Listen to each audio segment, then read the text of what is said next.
What's up, you guys? Welcome back to Skeffscomicknowledge. I am Skeff. Thank you very much for tuning in today's video. I really appreciate it. If you're first time checking out the channel, thanks for stopping by. I hope you enjoy this content. And if you do, I have a bunch of other videos that are hopefully just as entertaining as this one. So if you saw in the thumbnail, no, I do not have a copy of Journey into Mystery 83, CGC 2.0. It's not clickbait. So what I wanted to let people know is how I go about trying to acquire grails that are way out of my price budget, but by using the hobby to help fund the big boy books that you want to get. So in this video, I'm trying to give you some tips and tricks on things to look out for when you're on the journey, quote unquote, into getting your big boy book. So for me, I've always had 3 books at the top of my list as my personal grails. Low grade, like super low grade. They've always been in this order: Journey into Mystery 83, Amazing Spider-Man #1, and Incredible Hulk #1. Those have been always the 3 books that, ever since getting into this hobby, I've always desired to own in my collection. This year, starting out in January, I'm like, it's gonna be a good year for conventions. It was not a good year for conventions. It was a little rough. So I had a goal beginning of January, even before I started YouTube, that my goal is to get #1 off the 3 marked off, which was Journey to Mystery 83, around that like 2.5 to 3.0 range, because at that time it was a lot cheaper than it was now. So now I've had to lower my standards a bit and go after 2.0, which I did. Not get funds that I would have received for this normally that would have gone to Journey to Mystery, now have to go elsewhere. But I was wanting to show you guys which books I had, kind of how much I had into it, and kind of what to look for when you guys are chasing down your big boy books, your Giant Size X-Men #1, your TMNT #1 first printings, AF-15s, like how you go about getting these. And it does take time and patience and a little bit of luck. So without further ado, let's kind of show you what I had book-wise. Total value of the 6 books I have right here, ballpark, give or take, things change all the time, but right around like that 3,500 range, which would have afforded me a very nice Journey to Mystery 83. It will not anymore. Wait one more year, but it would have. And it came down to some are older, some are newer, and let's just show you what I had. So the first book up on the list was a copy of Century #1, the San Diego Comic-Con edition, which at the time when I picked it up, all these books actually, let's go ahead and make a note of that. All the books that I have that I'll be showing you right now, I picked up all this year. As in, like, I looked for books that had value, that I could get graded, that I could then move to acquire the bigger book. So it does take a lot of time, a lot of work, paying attention to apps and news and information, trends. It does take a lot of work, tedious, monotonous work, but it does pay off if you get lucky enough, which this year I've gotten pretty lucky with the few books that I had picked out to get graded, to kind of hold on to move for bigger ones. So the first one that I got really lucky with, actually, all 3 were from the same purchase last January at a show. One copy was the Century #1, San Diego Comic-Con. At the time, I think I paid all in about $120 for the 3 books that I'll be showing you, and they all came back 9.8, which was amazing. So all in all, I probably have about $200 into the 3 books. So it was the Century #1, 9.8, which right now fair market value is right around that 275 to 300 range. The Century #1, the regular cover A, right around that 450 to 500 range. And surprisingly, the hardest one to get is the Rosen cover, Century #1, also in a 9.8, right around that 550 range. So for those 3 books, at the time, Century wasn't peaking, and I found a good deal, picked up all 3 copies. It looks in great shape. So like all of those books, I have about $200. So it was just one of the things where like you just pay attention to old trends, new trends, and like the character was dipping in value. 9.8s were harder to come by because of the back, and it just circumstance and opportunity leads to good luck sometimes. So I got lucky there for those 3 books. The next book I worked hard to get, as in I purchased a couple different copies. I was finally able to get one. Unfortunately, it is now on the chopping block, but it's Amazing Spider-Man 202. Also, a very difficult cover to get in a 9.8 because it also has an entirely black back. all in on this book, I think I had about 175 all in on this book. And this one's very difficult, actually. The fair market value is all over the place for this one, especially in a 9.8, only because there aren't many of them out there. And the last 9.8 that I know that did sell was right around that 900 range. And I think there's this one that was signed by Stan Lee that I think sold for like 1,800. So like no Stan Lee autograph, so half the price, right? But one graded 9.8 did sell for 900. I know this to be true. So this 900 after $150 investment, so that's not bad.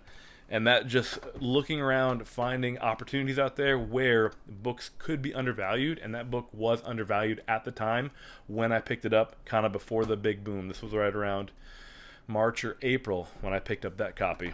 Another book that I picked up three others back in last December was the all-new Marvel Now .1, the first full appearance of Kamala Khan, and little do we know now, we kind of had an idea, she would be getting her own show on the Disney+.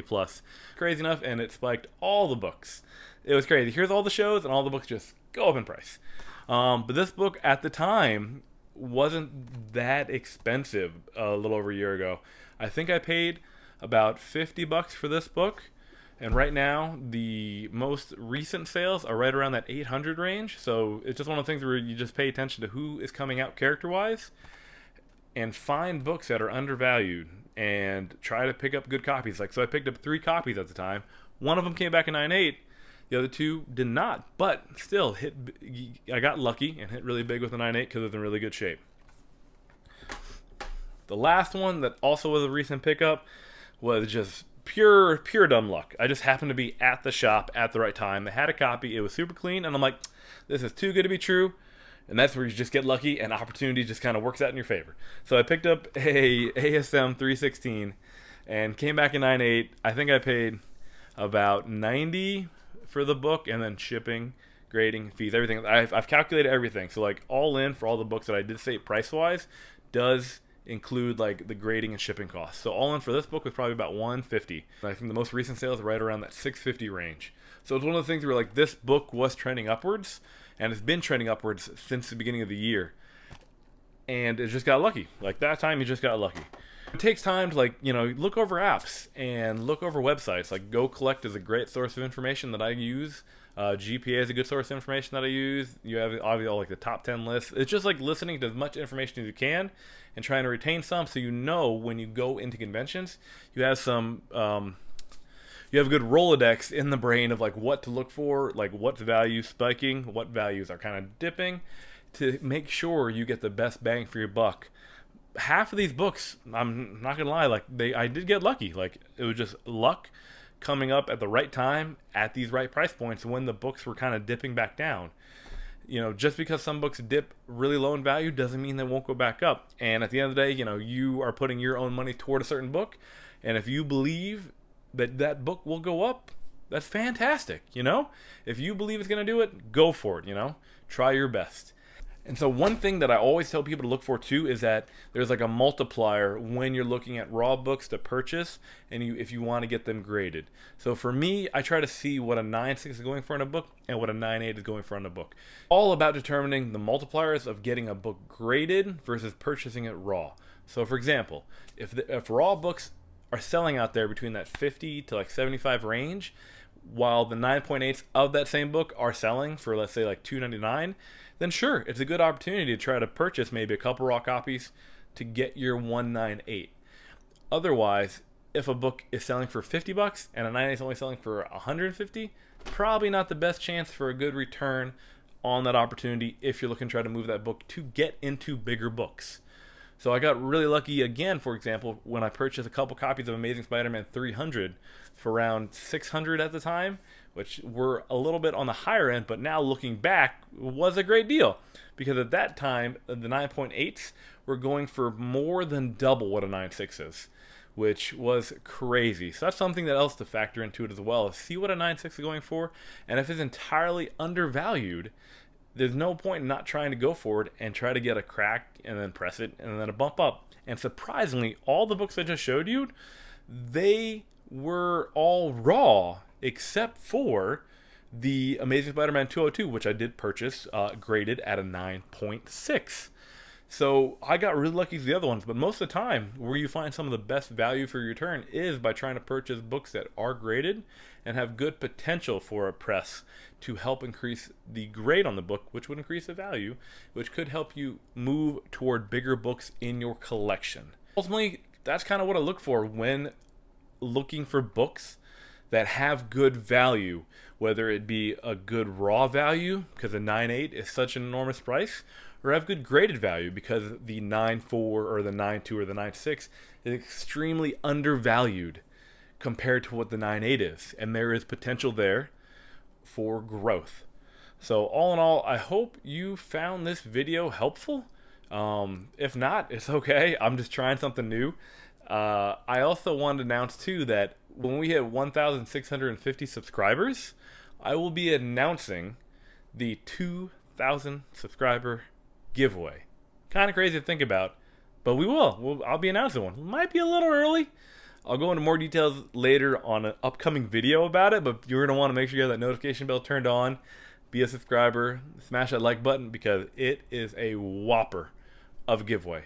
But guys, let me know down in the comments below on how you go about acquiring your grails, because I would also love to know. We're all learning together, and I'm looking for more tips and tricks too to try to get those big grails. But that Journey into Mystery 83, it will be mine next year. All right, guys, that's it. Skeff out.